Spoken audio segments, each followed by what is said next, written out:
The girl moved through the marble hallway like a quiet shadow, unaware that a device no larger than a grain of rice pulsed beneath her braided hair. Moments earlier, the CEO of Porsche had placed it there with a trembling hand, convinced that the child he had adopted was hiding a truth that threatened his empire. Now he watched from behind a wall of tinted glass as she walked toward a place she was never meant to enter, a place that would expose more than he intended to discover. And when the first distorted whisper crackled through his headphones, his world shifted. If you want more powerful stories that expose hidden truths and challenge injustice, make sure you subscribe to my channel, Racism Untold Stories. Ava had always moved with a gentleness that defied the noise of the world around her. At 11 years old, she possessed a quiet awareness, a sensitivity to spaces where she was tolerated but never fully embraced, in the mansion that rose like a monument to German engineering and generational wealth. She often felt like an ornament placed carefully on a shelf, admired from a distance but never truly understood. The Porsche estate was a fortress of glass, chrome, and disciplined design, a place that reflected perfection back at itself. Yet Ava, with her deep brown skin and her soft, curious eyes, disrupted that mirror in ways no one dared to admit aloud.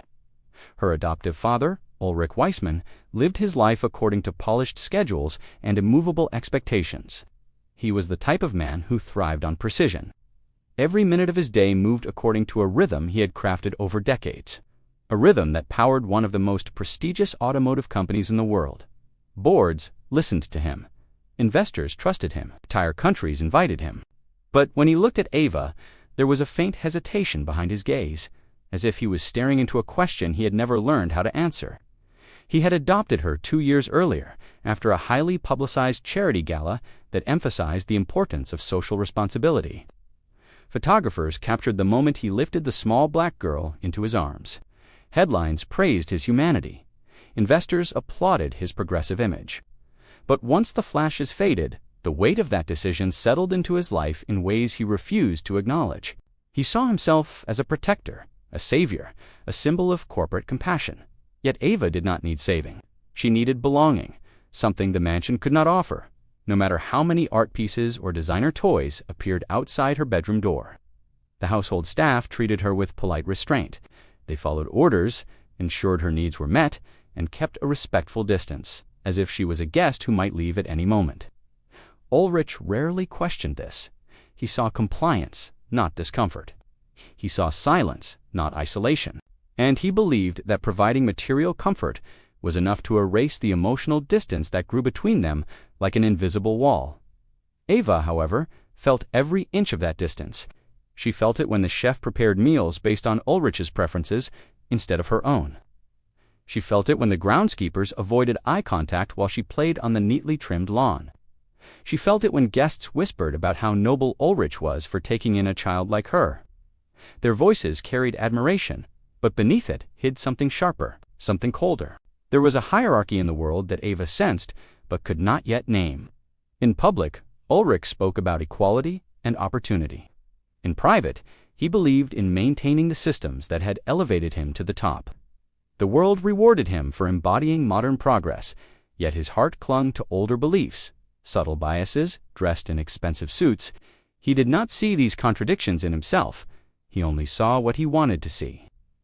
As months passed, Ava began to search for meaning within the confines of her new life. She read books in the sunroom, where the light filtered through tall windows like golden ribbons. She wandered through the halls, tracing her fingers along polished surfaces that never reflected her face quite the same way they reflected Ulrich's. She listened to the way people spoke to him with admiration, and to her with gentle caution.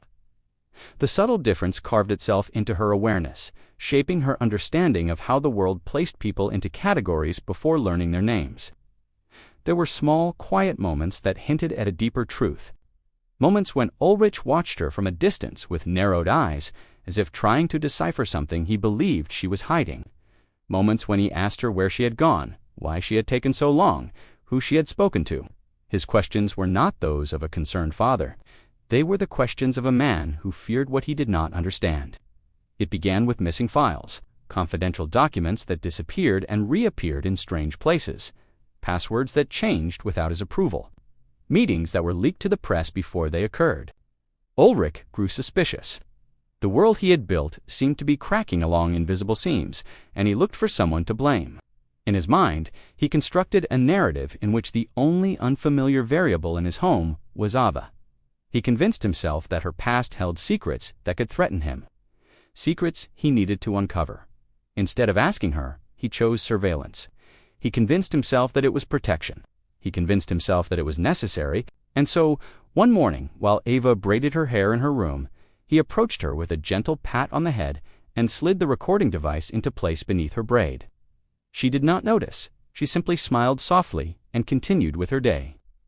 In his world of corporate strategy, trust was a fragile commodity, but the distrust he placed on Ava had nothing to do with business.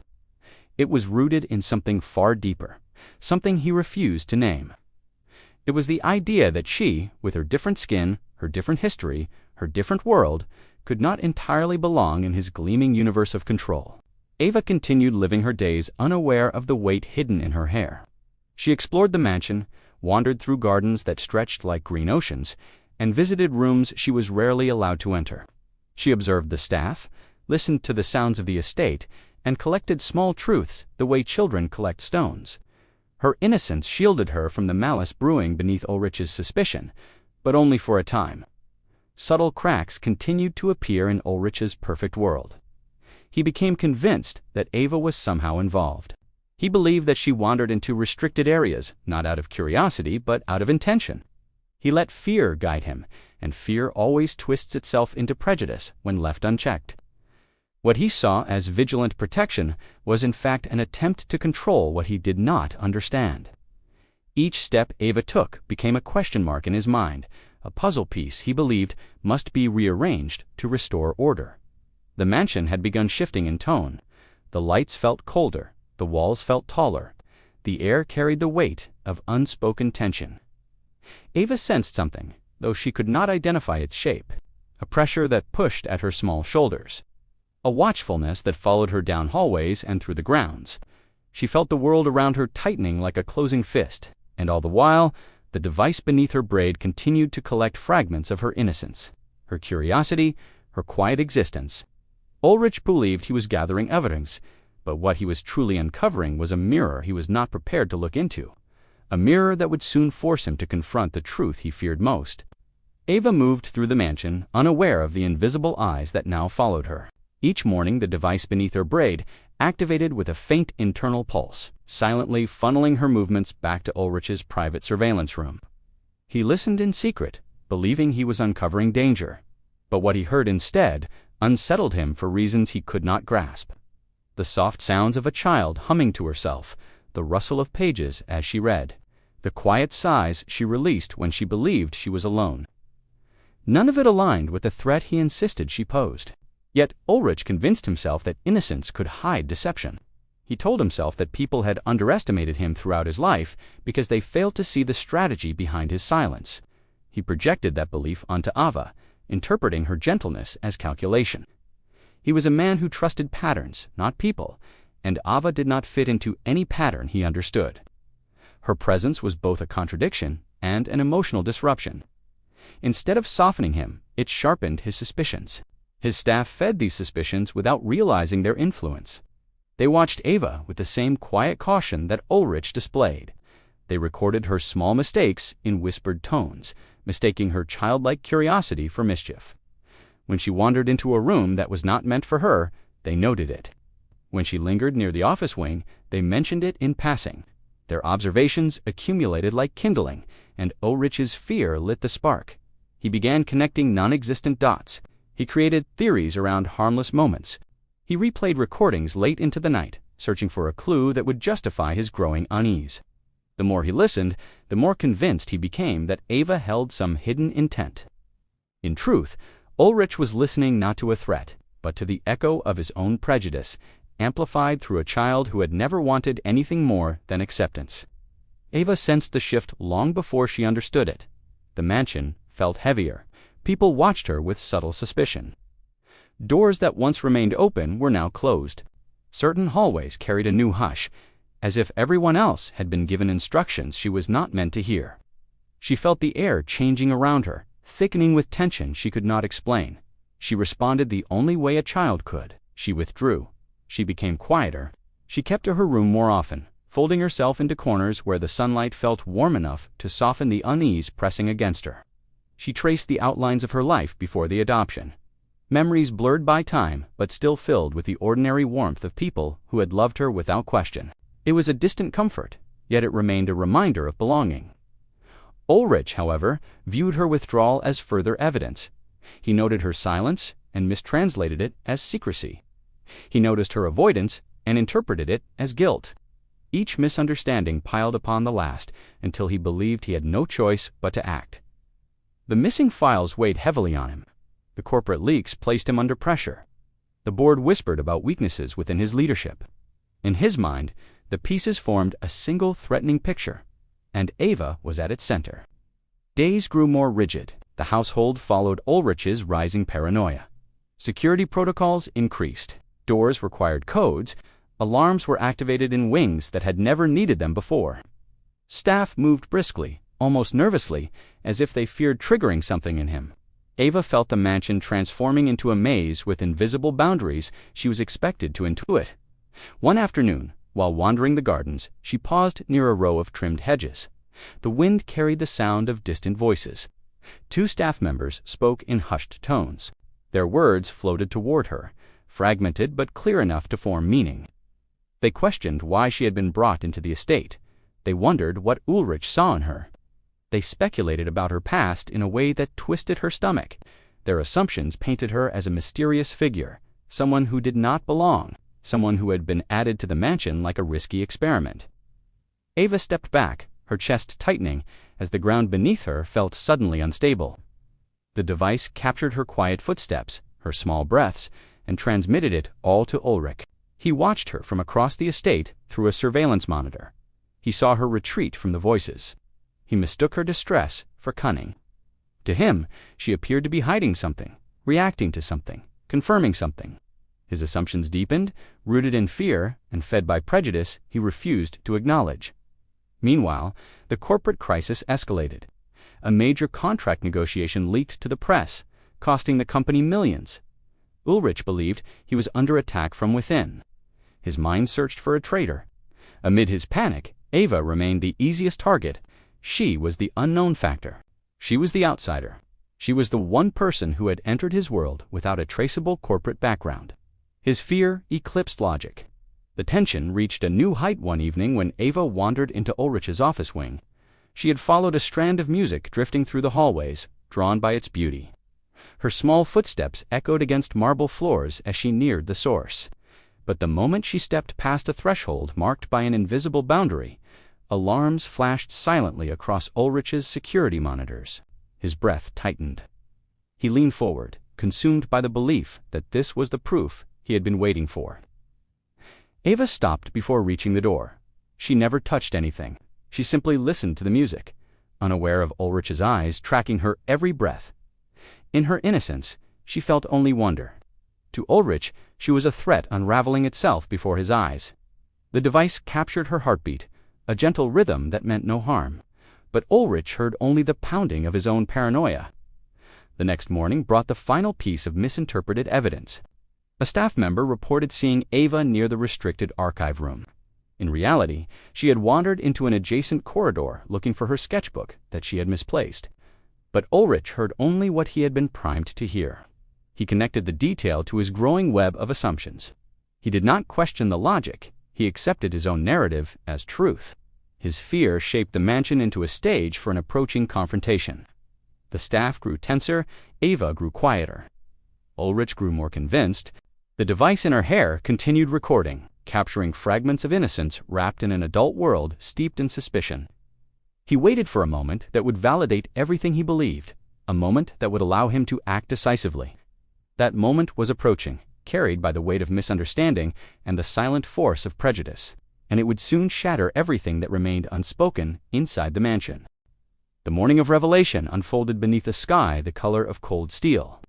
Clouds pressed low over the Weissman estate, casting long shadows across the manicured grounds. Inside the mansion, the tension that had brewed for weeks reached its breaking point. Ulrich stood in his surveillance room, surrounded by screens that glowed with shifting images of hallways, gardens, and quiet corners. He had barely slept. His eyes were sharp, restless, fixed on the feed from the device hidden within Ava's braid. Every whisper of sound fed his conviction that he was on the verge of uncovering a truth he believed had been stalking him from within his own home. Ava stepped into the east wing, her soft footsteps moving across polished floors. She carried a small notebook pressed to her chest, unaware that Ulrich watched her with a mind spiraling into conclusions shaped not by evidence but by the biases he had buried beneath his carefully crafted public persona. The notebook she held contained sketches, hopes, and small observations about the world she longed to understand. To Ulrich, it looked like something far more sinister. She reached the far end of the hallway where tall windows cast pale light across the marble. The room she approached was the archive hall, a place filled with confidential documents, locked drawers, and decades of corporate history. She had no intention of entering it. Her only goal was to return a borrowed pencil she had found while exploring the house days earlier. But her presence in that wing ignited Aurich's fear into action. In the surveillance room, alarms flashed silently as Ava moved closer to the archway. Ulrich felt his heartbeat hammer against his ribs. He convinced himself that this was the final piece of proof. He told himself that he had been right all along, that the girl he had welcomed into his world had been gathering information, infiltrating his life, and threatening his empire. Thoughts, shaped by paranoia and unexamined prejudice, collided inside him, creating a storm of certainty that drowned out the possibility of innocence. Without hesitation, he stormed out of the surveillance room. His footsteps echoed down the hallways with a force that rattled the silence of the mansion. Staff members stepped aside, startled by the rigid fury carved into his face. Ava sensed the vibration of something heavy approaching, though she could not yet understand its direction. She stood in a pool of pale light, the notebook still pressed gently against her chest, when Ulrich turned the corner. He appeared like a figure carved from stone. His jaw was clenched, his eyes bright with accusation. For a moment, the stillness between them hummed with unspoken danger. Ava felt her breath catch as she saw the expression on his face, an expression she had never seen directed at her before. It was not disappointment. It was not frustration. It was something colder, something that reached past her actions and touched her identity.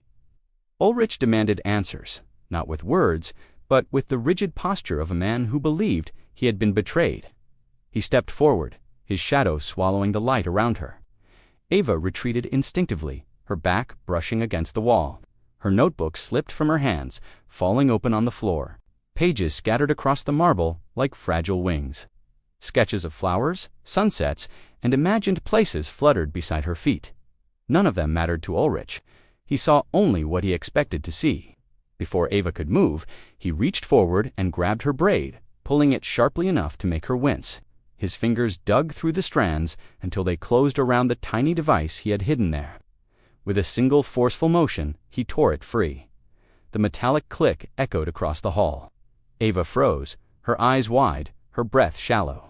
She stared at the object in his hand without understanding what it was or why it had lived so secretly against her skin. Ulrich held the device up like a damning piece of evidence. In his mind, it confirmed everything he feared. He imagined it transmitting secrets, recording his meetings, infiltrating his business. His thoughts raced, tangled in illusions he had created and fortified. The device became a symbol of his paranoia, an embodiment of all the invisible threats he believed surrounded him. He crushed it in his hand, fragments falling like shards of truth he refused to see. The sound of breaking plastic echoed through the hallway. Ava flinched with each snap, her small body trembling under the weight of his rage. But the moment the final piece shattered, the reality of the situation began to crack open. Ulrich waited for proof to pour out of the device, for some revelation that would justify his fear. But nothing came. There were no secrets, no recordings of espionage, only fragments of broken casing and wires that had captured nothing but the quiet innocence of a child navigating a world where she never fully belonged. Something shifted behind Ulrich's eyes, a flicker of uncertainty cutting through his certainty. Yet even then, he resisted the truth. He turned toward the scattered notebook pages, searching for something incriminating.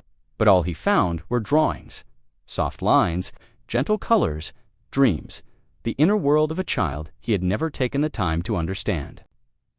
A tremor moved through Ulrich's hands. Not from guilt, but from the collapse of the narrative he had built around her. The mansion seemed to grow still around him, holding its breath as he grappled with the truth he could no longer avoid.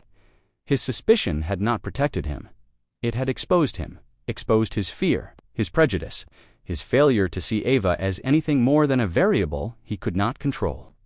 Meanwhile, the recording feed still ran in the surveillance room. A staff member who had been monitoring it saw everything: the tearing of the device, the scattering of the drawings, the image of a powerful man towering over a child who had done nothing to deserve his fury. Word spread quietly among the staff, carried on hushed gasps and shaken glances.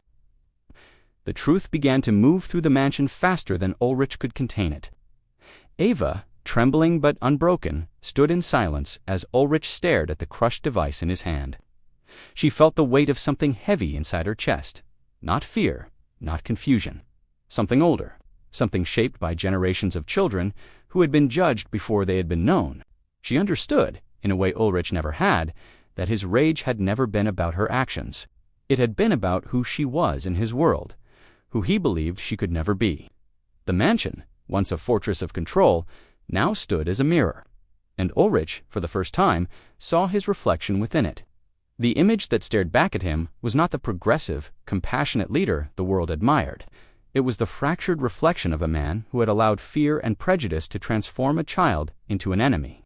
His world, once polished and orderly, began to tilt, and in that moment, the truth he had spent months avoiding finally rose to the surface, raw and undeniable. He had not discovered a threat. He had created one. Inside himself, the mansion, once a shrine to perfection, felt emptier than ever. Shadows lingered in corners where light had once played freely. Ulrich Weissmann moved through the halls like a man lost in a world he had built but never fully understood. The realization of his own blindness weighed upon him like lead. The device he had hidden in Ava's hair, the paranoia that had guided his actions. The assumptions he had made, all of it, revealed not a hidden child with a secret, but a reflection of his own fears and prejudices. The quiet innocence of Ava had been mistaken for cunning, her curiosity twisted into suspicion, and in that distortion, Ulrich had seen himself as a victim rather than a guardian.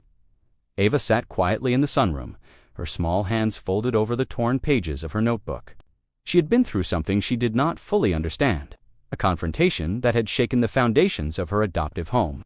Yet in her eyes there was no hatred, no bitterness, only the lingering tremor of someone who had been misjudged. The mansion, that had seemed so vast and imposing before, now felt hollow and fragile, as if the walls themselves recognized the cracks that had been forced open. The staff, who had witnessed the event unfold from behind closed doors and silent corridors, moved differently now. Their whispers, once cautious and restrained, carried the weight of understanding. They had seen a powerful man confront his own blind spots. They had seen a child confront the world simply by existing. The dynamics within the household began to shift. There were subtle acknowledgments, fleeting smiles of empathy, and quiet gestures that allowed Ava to reclaim spaces that had once felt forbidden. Ulrich, however, struggled to reconcile himself with the truth. In public, he remained the same polished figure, a CEO whose life seemed untouched by doubt. But in private, the walls of certainty he had built around himself had crumbled. Every interaction he had with Ava now carried a new awareness, a tension between his old impulses and the fragile recognition of what he had almost destroyed. He began to understand that wealth and status could not erase bias, that privilege could not shield him from his own moral failings, and that the life he thought he was protecting had been endangered not by a child, but by his inability to see her humanity. The realization spread beyond the walls of the mansion. Ava, in her quiet resilience, had demonstrated a truth that could not be denied. Her existence challenged the assumptions of those around her, forcing them to confront the ways in which judgment and fear can distort reality. The staff carried this lesson into their own lives, questioning their own assumptions, reconsidering the ways they had divided people into categories without knowing them. The mansion became a place where innocence and curiosity demanded recognition, not suppression. Ulrich attempted to repair what he had almost broken. He spent hours simply observing Ava without interference, allowing her the space to exist freely. He began to speak less and listen more, attempting to hear the rhythms of her world rather than forcing his own onto it. And slowly, almost imperceptibly, trust began to grow. Ava, still cautious but resilient, began to respond. She moved through the mansion with a renewed sense of ownership, reclaiming her space not through defiance but through the quiet assertion of being. Yet, the impact of the confrontation lingered. Ulrich could no longer ignore the subtle patterns of prejudice that had guided his actions. He saw it not only in himself, but in the world around him. The contracts he negotiated, the deals he closed. The boards he addressed, everything now carried the shadow of his revelation. It was a reminder that systemic injustice does not vanish with intent alone. It requires vigilance, humility, and the willingness to confront uncomfortable truths. Ava, despite the turmoil, emerged stronger. The experience taught her the precarious balance between perception and reality. She learned to navigate spaces where power and privilege could be both protective and destructive. Her understanding of human nature deepened. She recognized that fear often masquerades as authority, that assumptions can harm even when cloaked in the language of care. And she learned that her own voice, her own presence, carried the power to reveal truth, whether anyone chose to hear it or not. The mansion, once a stage for control and surveillance, became a place of quiet transformation. Conversations that had once been silent now found their way into small acts of acknowledgement. A nod, a gesture, a gentle tone each signaled a shift toward recognition and respect. The walls that had felt oppressive now seemed porous, carrying the memory of what had been almost lost and the promise of what could be gained through empathy. Ulrich's own journey continued, marked by discomfort and reflection. He had confronted a truth about himself that no amount of wealth or influence could hide. He had seen the fragility of human judgment, the ease with which fear can corrupt perception, and the destructive potential of unchecked privilege. And though the lessons were hard, he began to act not merely as a father, but as a guardian of understanding. Aware that love and protection required more than provision, they required attention, humility, and the willingness to listen without assumption. Ava's presence, once a source of anxiety, became a catalyst for change. Her quiet strength revealed the ways in which injustice can flourish unnoticed, and the importance of confronting it before it metastasizes. She demonstrated that courage does not always roar, that resistance can be gentle, and that truth, even when hidden in small gestures, carries a power that wealth and authority cannot suppress. By the time the day faded into evening, the mansion felt different. Not perfect, not free of tension, but more honest. The truth had been revealed. The device, destroyed and meaningless, symbolized the collapse of fear and prejudice. And in its place, understanding began to grow. Ava had not only survived Ulrich's mistrust, she had illuminated the cracks in a world built on appearances and assumptions. The question that hung in the air, unspoken but impossible to ignore, reached beyond the walls of the mansion. Would you have treated her differently? Could you have seen her for who she truly was, beyond the constructs of fear and bias? Sometimes the ones we ignore, the ones we misjudge, are the very people who hold the mirror to our own failures. Ava held that mirror with quiet dignity, forcing everyone who encountered her to see themselves clearly, to confront their own assumptions, and to reconsider what it truly means to belong. The Weissman Mansion, for all its grandeur, could not contain the lessons that Ava embodied. The world outside would continue to test both her and Ulrich, but the foundation of awareness had been laid. The walls would remember the confrontation, the staff would remember the quiet courage, and Ulrich would remember the weight of his own assumptions. And as the sun dipped below the horizon, painting the estate in hues of amber and gold, Ava looked out across the grounds, her notebook pressed to her chest once more. She understood the power she carried simply by being. She understood that truth can be subtle, yet unstoppable. She understood that transformation begins with recognition, and recognition begins with the courage to see what is right before us, even when it is uncomfortable. If you want to uncover more stories that reveal hidden truths and confront injustice, make sure you subscribe to my channel, Racism Untold Stories, and join a community that does not turn away from the uncomfortable, the overlooked, and the powerful lessons they carry.